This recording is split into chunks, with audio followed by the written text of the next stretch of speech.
Hello everyone, I am Shavindrie Perera, a proud member of the Alumni of National Institute of Business Management, and I'm here part of a special program. It's the Expo Career 2021, and we're here to do a few sessions where we share a little bit of our journey, our experiences, and maybe a few tips where you can apply to your own journey and your own life.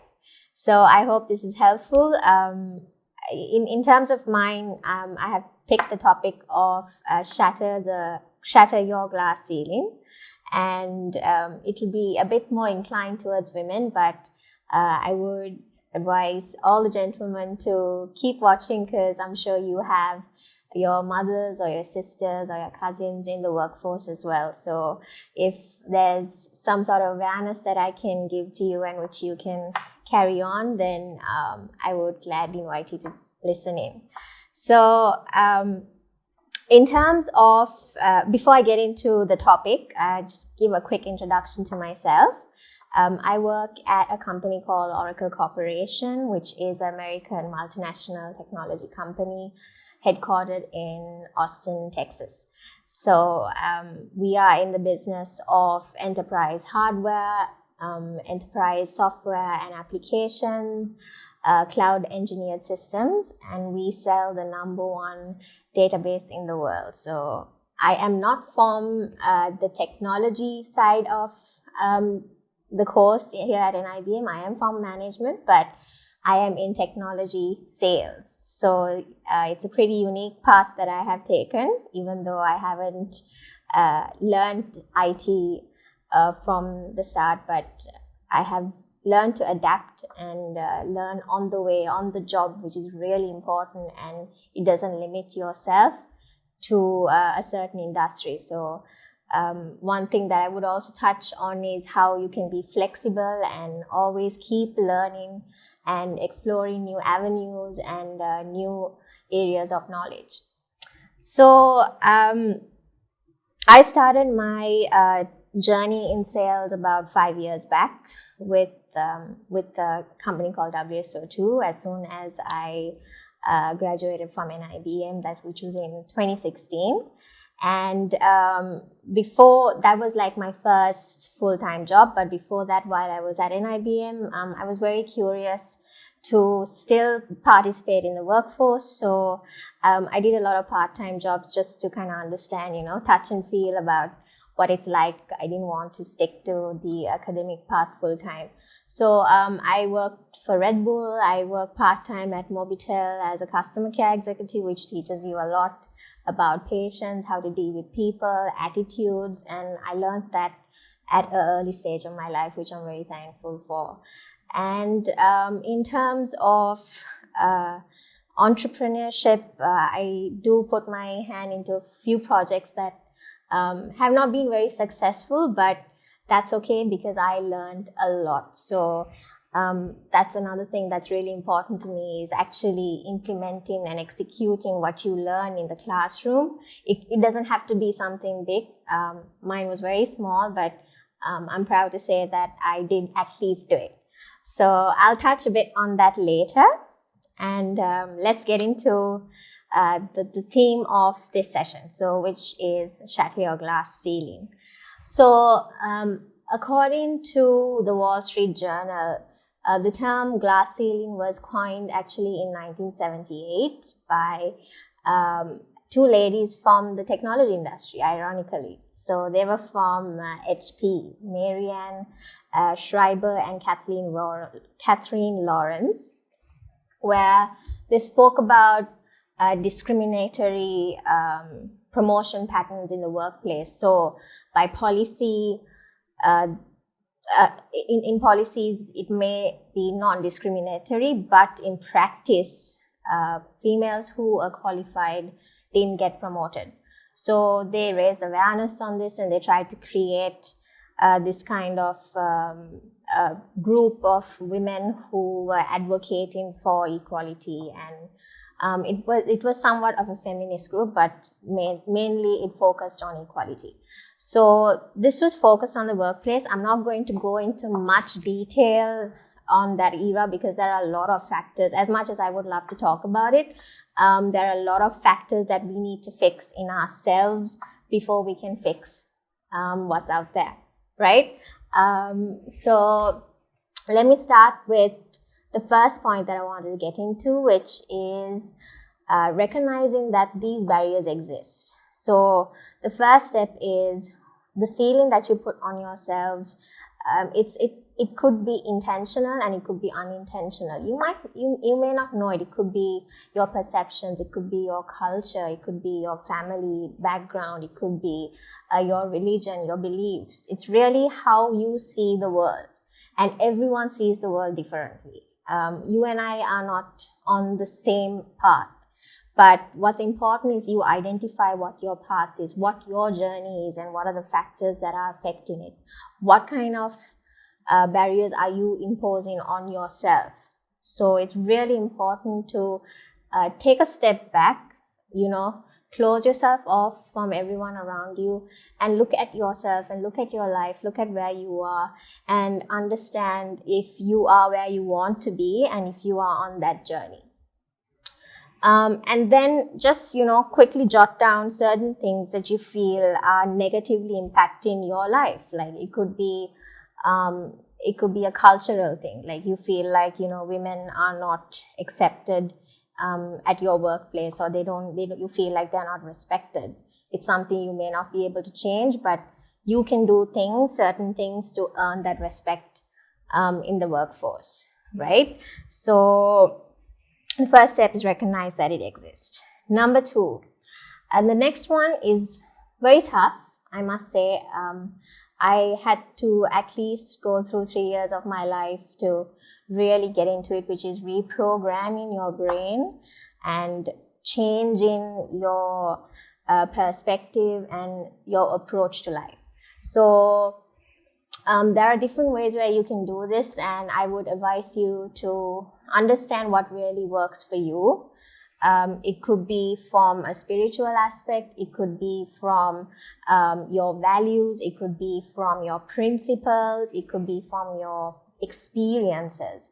And remember, what you experience in life is not your fault, it's what you go through in life. And the lessons learned is what you should be controlling.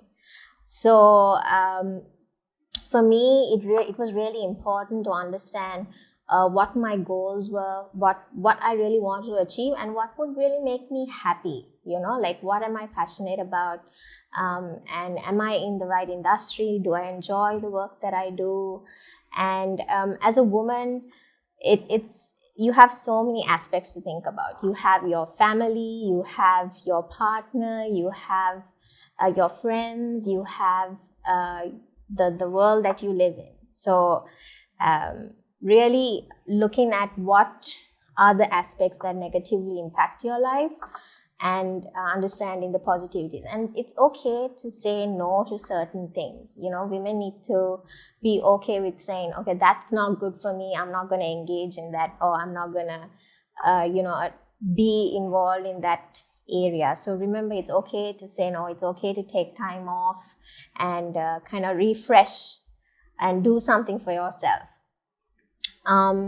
So reprogramming is really important, and one thing that helped me really look at things positively is something called the law of attraction. So what you believe in and what the positivity that you put out into the world definitely comes back to you in return. That's something that I truly witnessed while I was changing my mindset. So I stopped thinking negatively about, even in technology sales, there are certain things that you may not understand, where it's really hardcore technology aspects, but I was confident in what I was selling, and I was confident in convincing the customer that this is good for you, and I want to sell this to you because I believe it will help you, and in return your customer will help you back.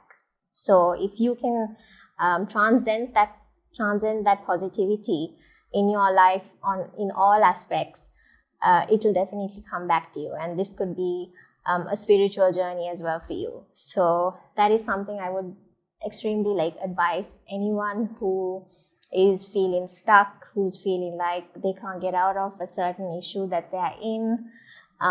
Just take a step back and reprogram. Okay, the next point that I would like to get into, I mentioned it earlier, is confidence. So while you are engaging in these internal changes, you need the confidence to execute.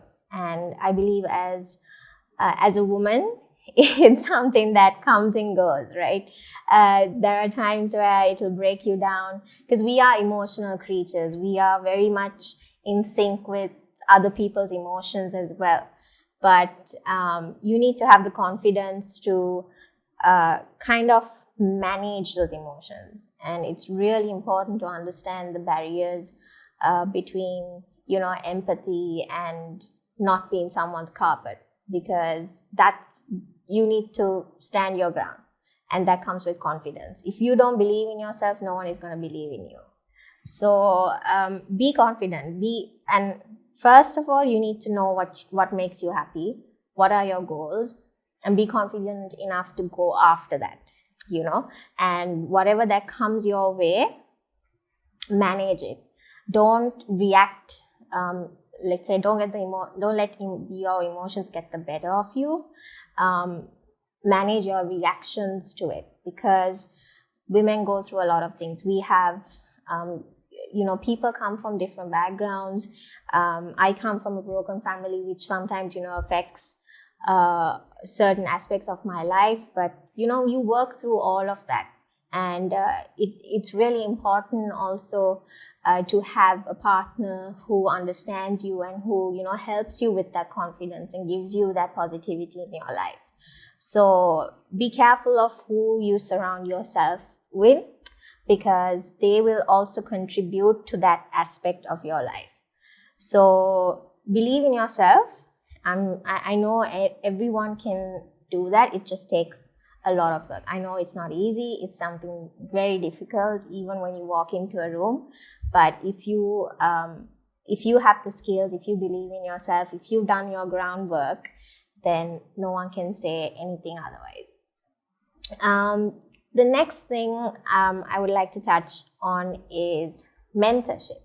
So finding a mentor is really important, because you don't have to go through this journey alone. You architect that path. That's everyone's journey is unique. You have your own story to tell, but others also have gone through something unique, and they've gone through different barriers, different obstacles. They've dealt with it in their own way, and learning about these things is good. It's something that you can really apply to your life as well if it's relevant. So I won't particularly say to stick to women as mentors. It's great to have different personalities from different industries, a man or a woman. So find out someone you trust, you respect, who inspires you, and just talk to them and learn about their life story and see what they go through. And just to note, even with myself, I'm at the start of my journey. I'm still learning and still making mistakes, and I have a long way to go. So there are people out there, there are amazing women and men out there who have come to a point where they have gone through this journey, and they're actually willing to share this knowledge. They're waiting to share this knowledge and inspire people and help others as well. So find out who those people are. Try to, interact with different people. Don't stick to your own group. That's another thing that I think is said a lot, where try to mingle with different people from different walks of life who don't necessarily fit into your, circle of friends. So be flexible and be open to those conversations. Then last but not least, I would like to highlight the point of investing in yourself. And there are many aspects as to where you can look into, which is your mental health, your physical health, and of course, your education, learning.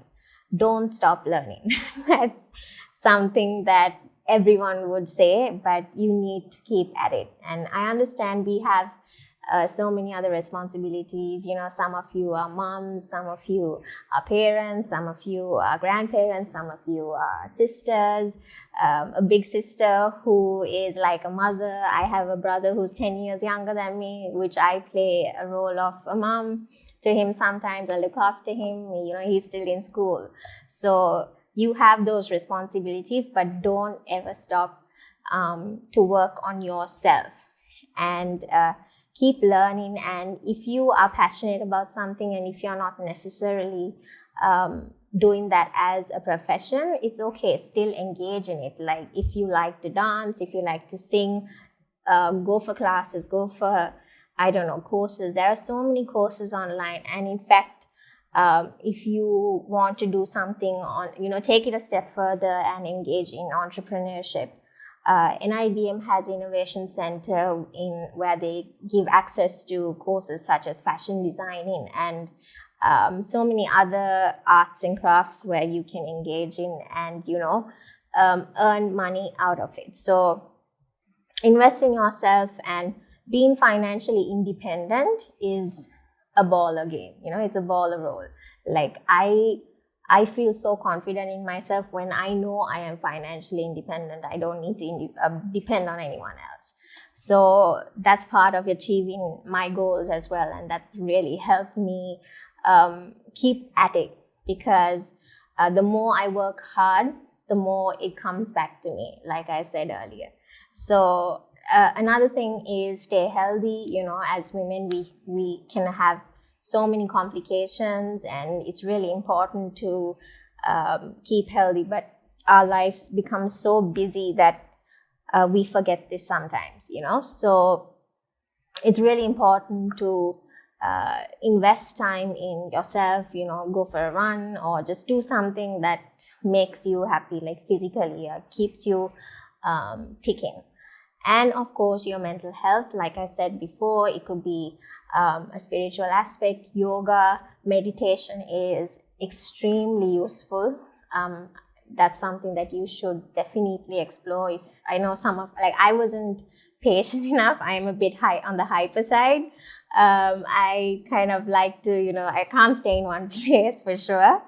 But once you get into it, you really feel the benefits of meditation, and the patience that you learn out of meditation is something that you can apply in all aspects of your life, in the workforce, in the workplace. If you are dealing with a difficult colleague, be patient, because they are going through certain things as well. You might not know what it is. It could be a trigger. You could not be the trigger, but they're just taking it personally. And there are so many ways that you can deal with issues like that without conflict. So that's what I wanted to share with you for now. And I'm really proud to be here as a representative for NIBM, because my journey here was very useful as well. And not only was it academical and educational, but I interacted with my colleagues were again from different walks of life. You learn the different subcultures, where they're from, how they think, and that is your starting point. That's where you learn to network and to connect with people. So don't forget that aspect, of engaging with all these different personalities, and be excited to learn what their journeys are as well. So that's something I'm really thankful for. And if this is something that I could give back, I really hope that it was useful. And I wish you all the best and eternal happiness and success. Thank you very much.